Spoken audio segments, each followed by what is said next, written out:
Well, that's fascinating. And I mean, we're all sort of involved now in that dance about when to go back and under what conditions. But this really, I can't agree more that this is, if you're going to go to a theater, if you feel safe enough and comfortable enough to go to a theater to see a movie, this one will reward you on so many levels, include it because it's such a Valentine to cinema.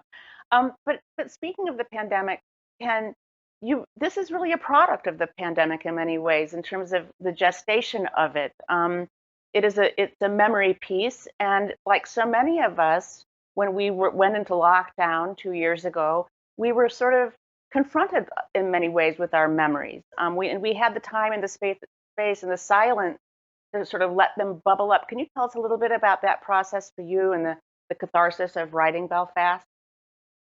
Well, I think you put it very well, and it just got quieter, didn't it? It got quieter, and I found, first of all, just walking the dog, banal thing to do, but necessary every day. You heard bird song in a way you hadn't heard it before. No cars on the road. But what did come into my head were the sounds of Belfast.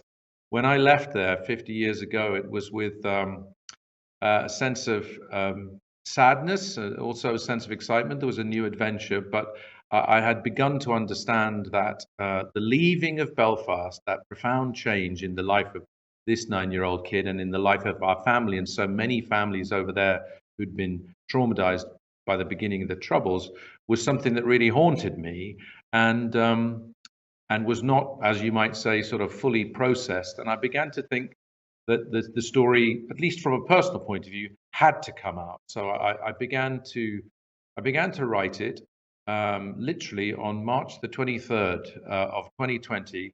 And when I came back from my little shed in the garden at the end of the day, I switched the telly on, and Boris Johnson told us we were locked down.